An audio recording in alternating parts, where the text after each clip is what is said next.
नमस्कार, पोल पात में आप सभी का स्वागत है और मैं हूँ प्रतिमा सिंह।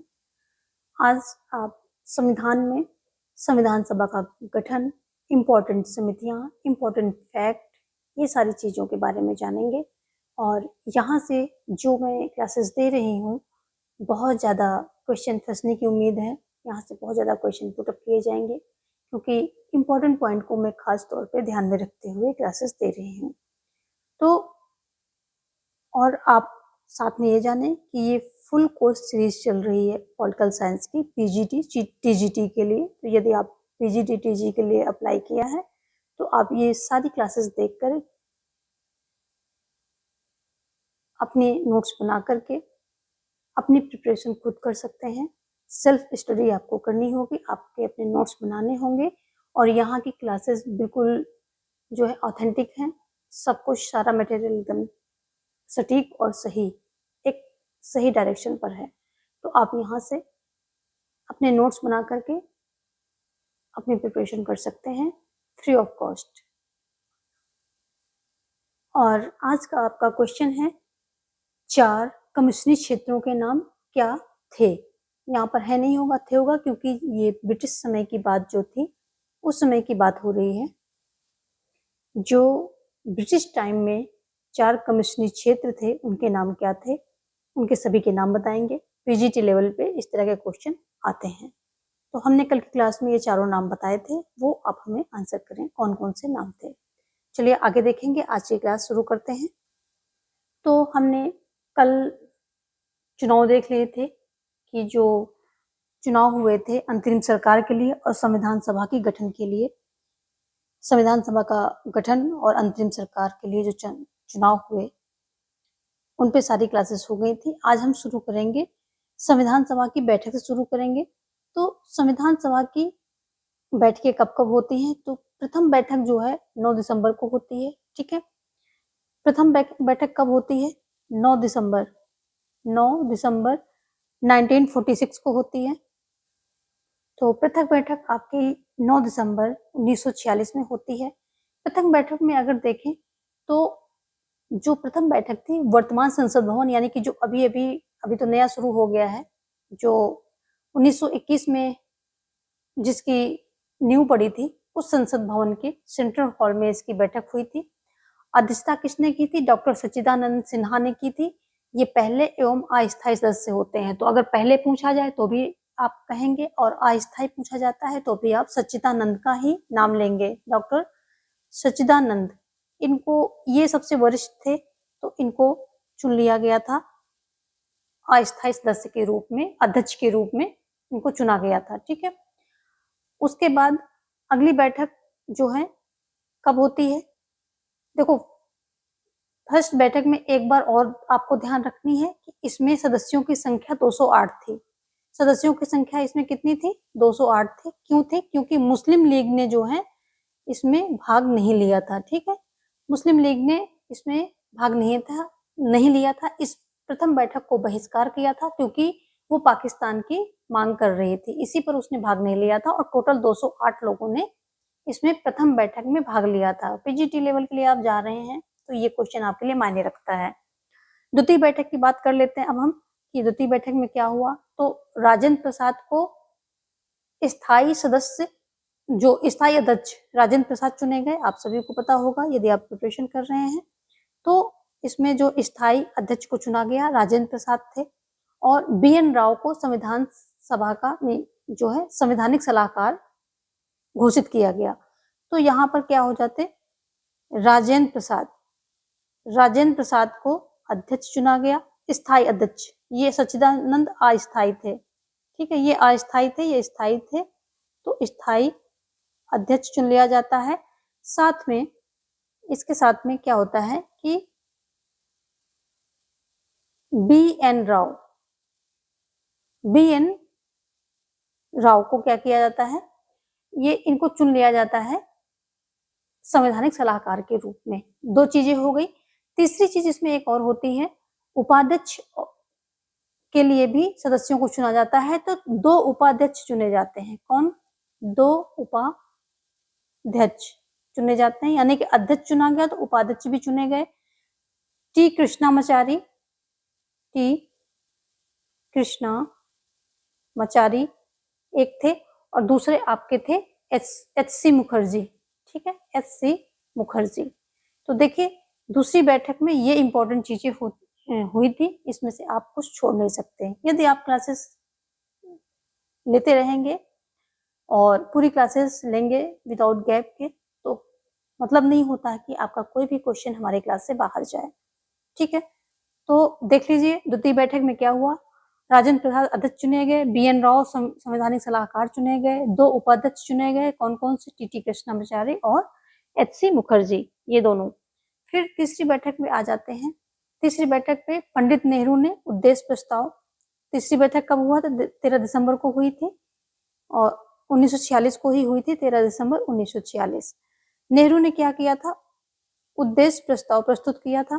ठीक है, उद्देशिका या उद्देश्य प्रस्ताव प्रस्तुत किया था, और इसी उद्देश्य प्रस्ताव को क्या किया था कि 22 जनवरी 1947, लगभग 1.5 महीने बाद, संविधान की प्रस्तावना के रूप में स्वीकार कर लिया गया था। तो डेट याद रखें, डेट पूछी जाती है। तो इसी उद्देशिका को, इसी उद्देश्य प्रस्ताव को 22 जनवरी 1947 में क्या किया गया था कि इसको संविधान की प्रस्तावना के रूप में स्वीकार कर लिया गया था। ठीक है, अब यहाँ पर एक और इम्पोर्टेंट बात है कि जब स्वतंत्रता मिल गई थी, स्वतंत्रता के पश्चात संविधान सभा का पुनः गठन हुआ था। ठीक है, क्योंकि भारत और पाकिस्तान अलग हो गया था, पुनः गठन हुआ था। कब हुआ था? 31 अगस्त 1947, 31 अगस्त 1947 को ये जो संविधान सभा है इसका पुनः गठन हुआ था। और इसमें संख्या कितनी रह जाती है जब ये पुनः गठित की जाती है? तो 299, क्योंकि मुस्लिम जो पाकिस्तान के हिमायती थे, पाकिस्तान के हिस्से में जो सदस्य आ रहे थे क्षेत्रों से, वो निकल गए थे, 299 इसकी संख्या रह गई थी। ठीक है, अब आप हमें बताएंगे कि जब संविधान सभा गठित हुई थी तो उसके कुल टोटल मेंबर कितने थे? आपका क्वेश्चन है कि जब संविधान सभा गठित हुई थी दोनों देश के अलग होने से पहले, तो उस समय इसके टोटल मेंबर कितने थे? साथ में अभी आप हमें ये भी क्वेश्चन बताएंगे कि संविधान सभा का जब संविधान पूरा निर्मित हो गया था तो कितने लोग 24 जनवरी 1950 को कितने लोग जो है इस पर हस्ताक्षर करने के लिए पहुंचे थे? ये भी आपका क्वेश्चन है। देखिए सारे इंपॉर्टेंट क्वेश्चन है।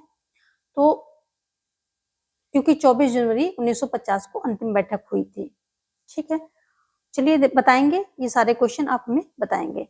आ जाते हैं अपनी समितियों पर।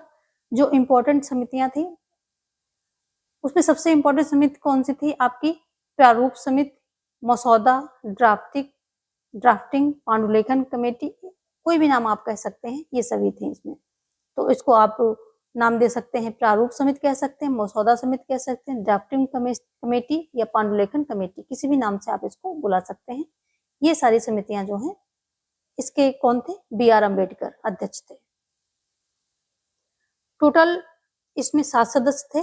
गठन इसका कब हुआ था? देखो ये सभी एक ही कमेटी के नाम है, अलग अलग, इतने नामों से क्वेश्चन पूछे जाते हैं, तो आप देख लीजिए इसमें से कोई भी नाम मिस नहीं करना है। एक ही कमेटी के नाम है लेकिन अलग अलग इतने सारे नाम हैं। इसका गठन हुआ था 29 अगस्त 1947 को।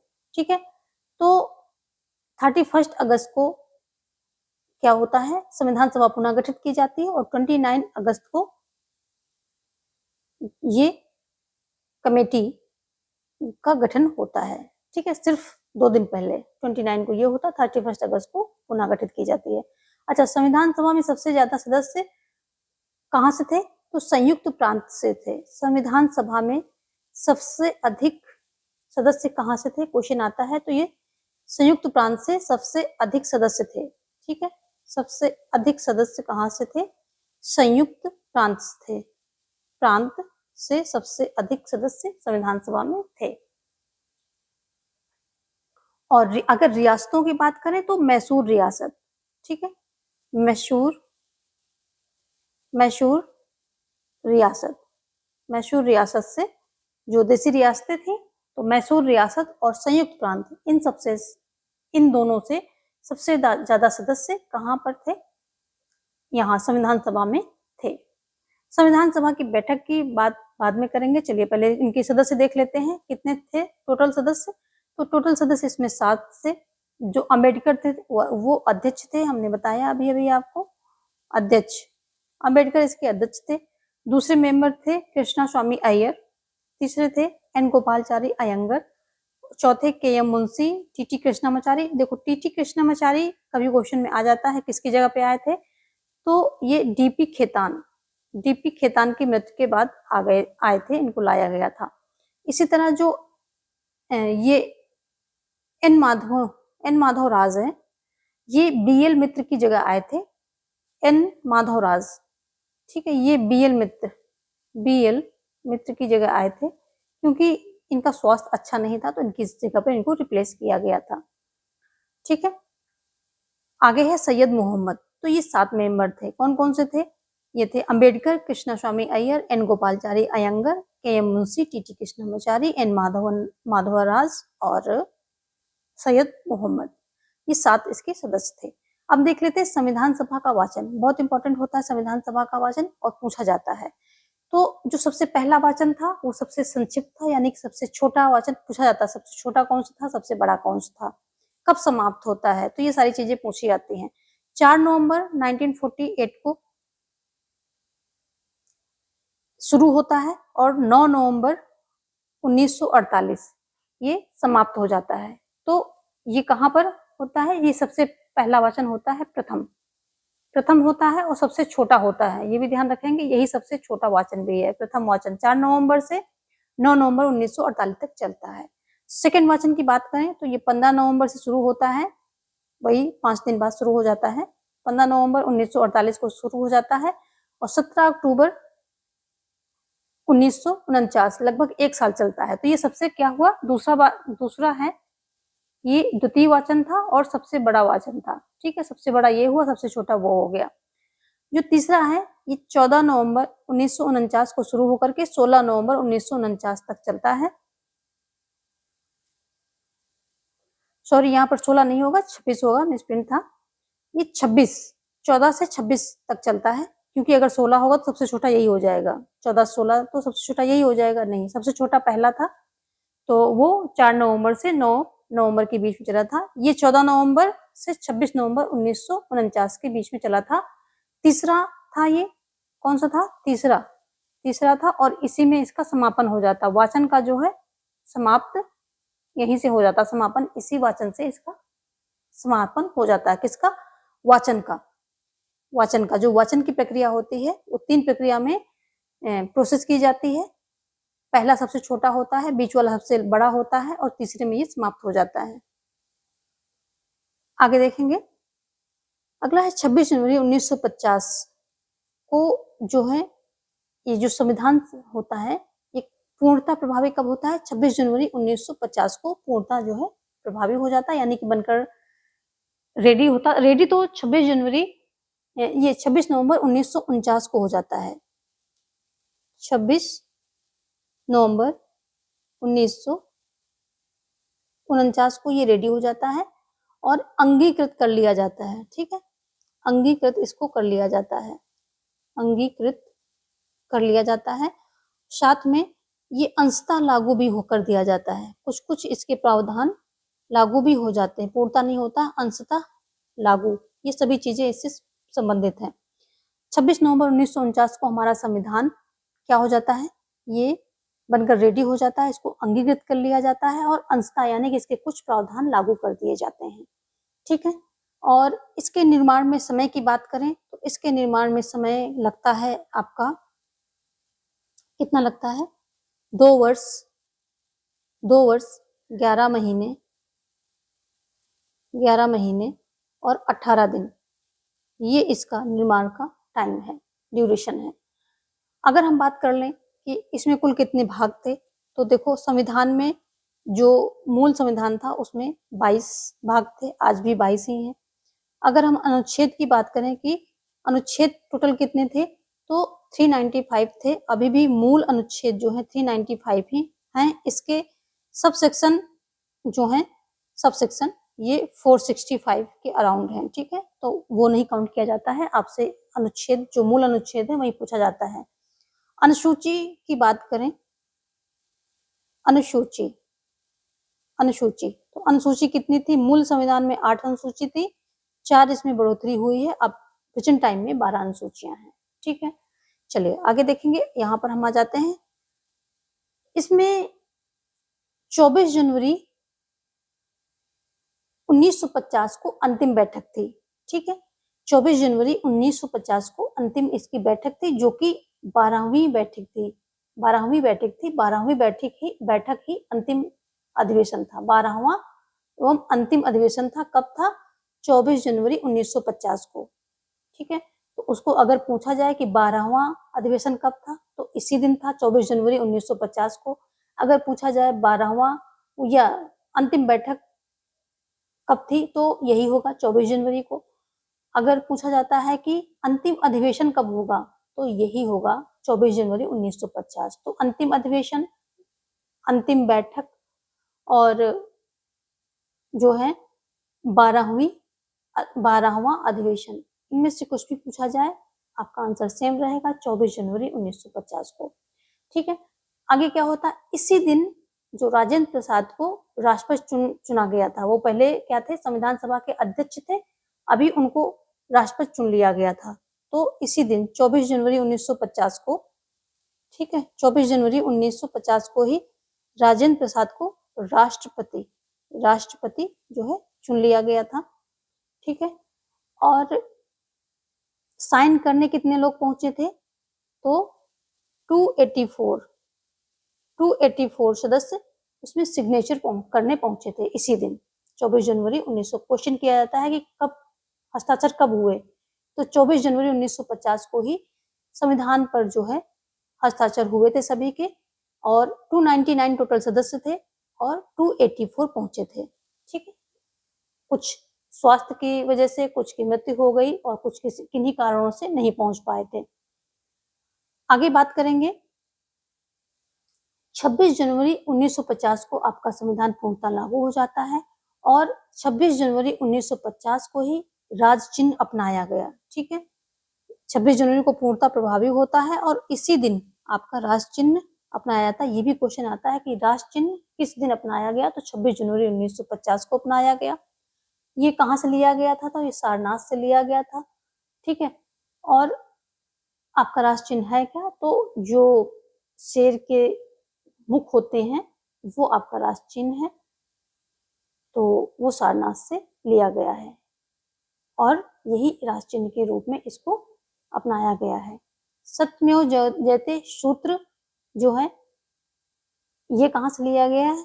तो सत्यमेव जयते सूत्र मुंडकोपनिषद से लिया गया है और लिपि कौन सी है इसकी? देवनागरी लिपि है। कुछ बातें और देख लीजिए राष्ट्रगान के बारे में। राष्ट्रगान, आपका राष्ट्रगान जो है ये सबसे पहले 1911 में गाया गया था। 26 दिसंबर 1911 को गाया गया था। कहाँ? कोलकाता अधिवेशन में, ठीक है, पहली बार ये गाया गया था। और इसके रचयिता कौन है? तो टैगोर हैं। ये आपकी राष्ट्रगान की बात हो गई। राष्ट्रगान जो है टैगोर के द्वारा लिखा गया है और ये मूलतः बंगाली में लिखा गया था। हिंदी में इसको बाद में जो है अपनाया गया है। अब हम राष्ट्रगीत पर आते हैं। राष्ट्रगीत हमारा क्या है? वंदे मातरम है, ठीक है। तो वंदे मातरम किसके द्वारा लिखा गया है? बंकिम चंद्र चटर्जी के द्वारा लिखा गया है। ये आनंद मठ से लिया गया है।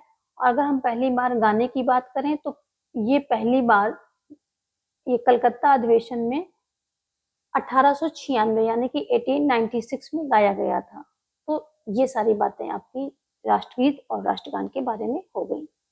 अब हम आ जाते हैं जो 1947 में 3 जून की योजना आती है उसके बारे में देख लेते हैं। माउंटबेटन योजना, ठीक है। माउंटबेटन योजना कब आती है? 3 जून को आती है, तो इसे 3 जून की योजना भी कहा जाता है। तो अगर माउंटबेटन योजना है या 3 जून की योजना है, बात एक ही है, कंफ्यूज नहीं होना है। और ये माउंटबेटन के द्वारा पेश की गई थी। ठीक है, इसका अन्य नाम 3 जून की योजना है। भारत और पाकिस्तान 2 स्वतंत्र राष्ट्रों का गठन किया जाएगा, ऐसा इसमें प्रावधान था।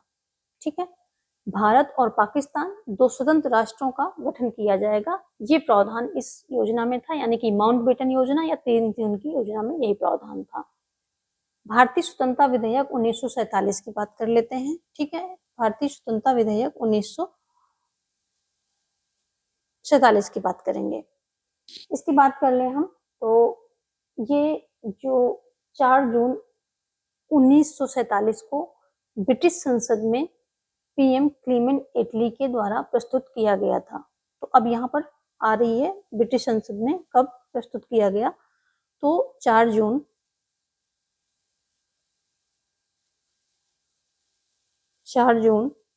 1947 में जो भारतीय स्वतंत्रता विधेयक है, ये ब्रिटिश संसद में पीएम क्लीमेंट एटली थे उस समय, उनके द्वारा प्रस्तुत किया गया।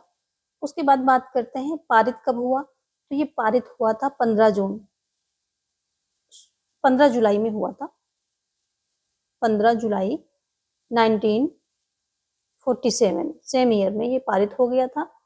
फिर सम्राट की अनुमति की बात करें कि इंग्लैंड के सम्राट की अनुमति इस विधेयक को कब मिली थी, तो ये 18 जुलाई यानी कि 2 दिन बाद 18 जुलाई 1947 ईयर सेम है। तो ये जून से जुलाई के बीच में सारा प्रोसेस हुआ। 4 जून को क्लीमेंट एटली द्वारा पेश किया जाता है। 15 जुलाई को ये क्या हो जाता है, पारित हो जाता है। अनुमति 18 जुलाई को मिल जाती है।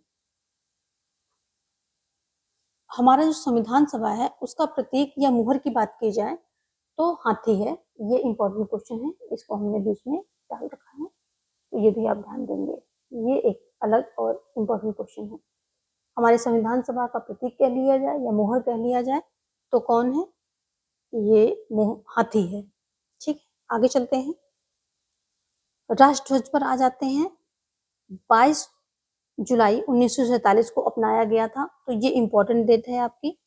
ठीक है, इंपॉर्टेंट डेट है 22 जुलाई 1947 को राष्ट्रध्वज हमारा अपनाया गया था। डेट इसकी इंपॉर्टेंट है। और आकार की बात करें तो 3:2 में इसका आकार था। ठीक है, 3/2 इसका आकार था।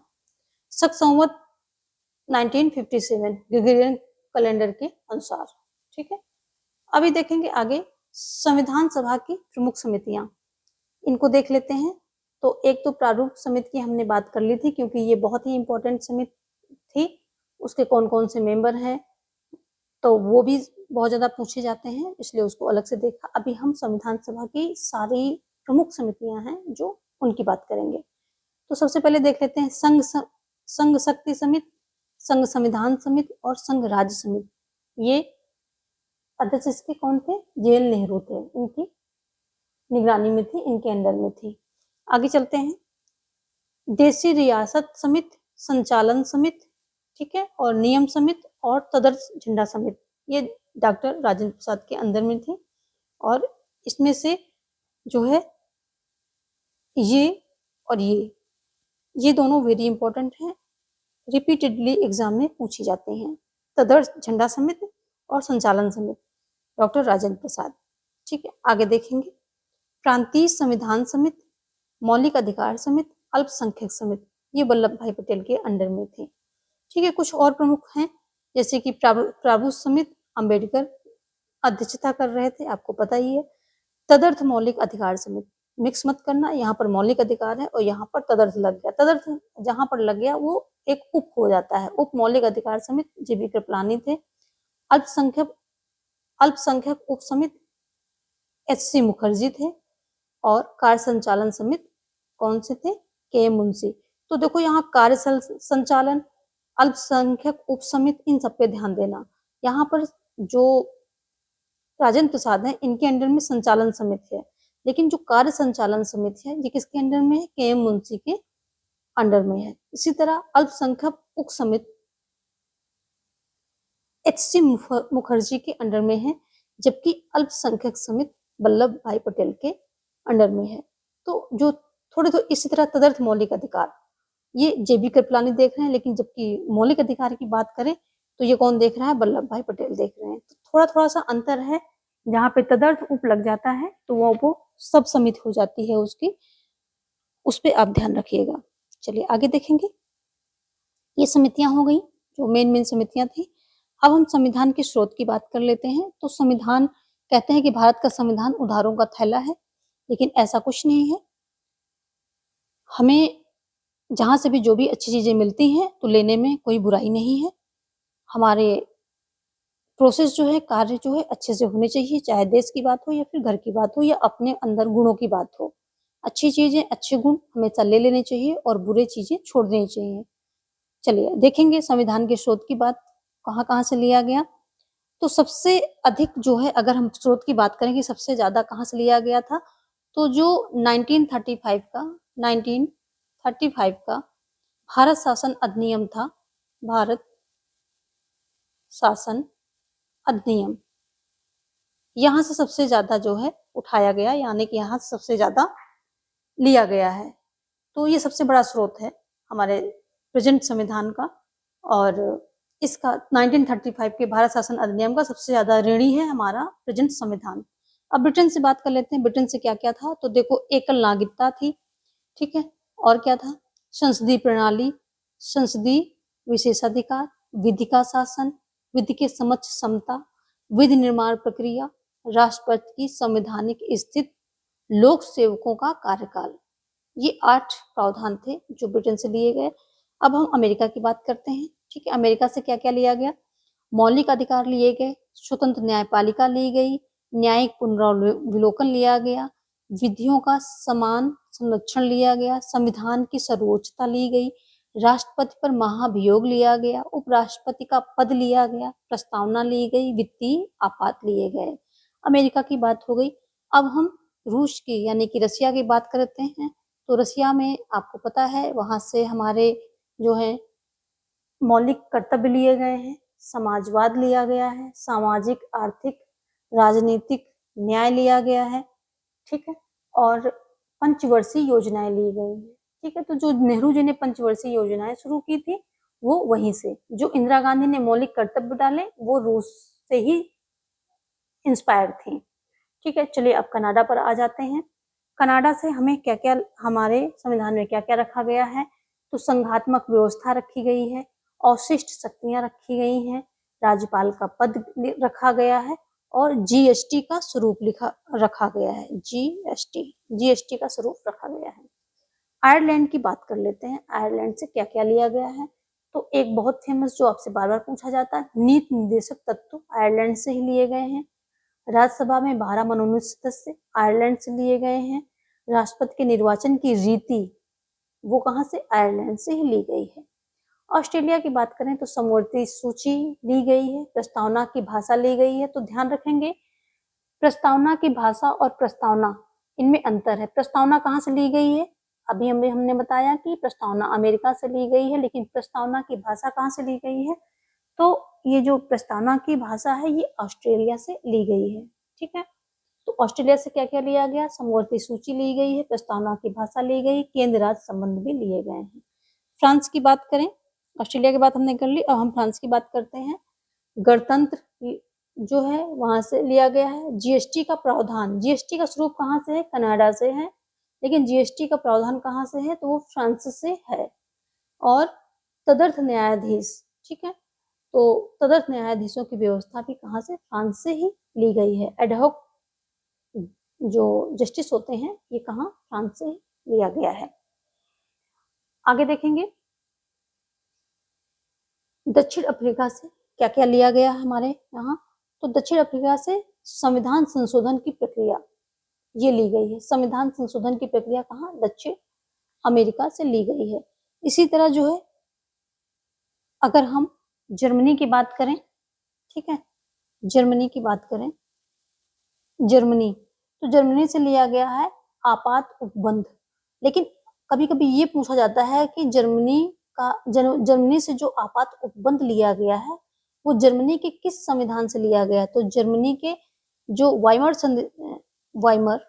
वाइमर संविधान था, तो जर्मनी के वाइमर संविधान से आपात उपबंध लिए गए हैं। जापान की बात करें, जापान, ठीक है, जापान की बात करें तो ये विधि द्वारा स्थापित प्रक्रिया ली गई है। जापान से विधि द्वारा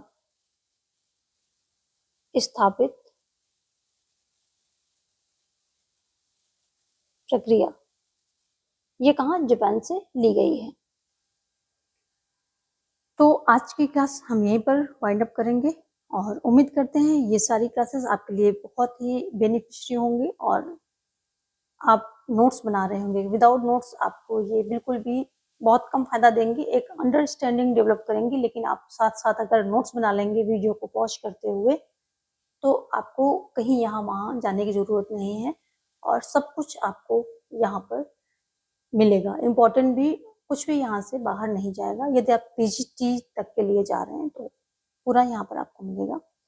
और यदि आपको ये वीडियो अच्छा लगा है, इससे आप कुछ भी बेनिफिट ले रहे हैं, तो लाइक, शेयर और सब्सक्राइब करना बिल्कुल ना भूलें। कल के सेशन में हम प्रस्तावना को देखेंगे, क्योंकि प्रस्तावना आपकी बहुत इंपॉर्टेंट है। यहाँ से अलग अलग भाग होते हैं, अलग अलग यहाँ पर बहुत सारी डेप्थ में चीज़ें पूछी जाती हैं, तो उस पर डिस्कस करेंगे संविधान की प्रस्तावना पे। और आज का आपका क्वेश्चन है कि मौलिक अधिकार समिति के अध्यक्ष कौन थे। धन्यवाद।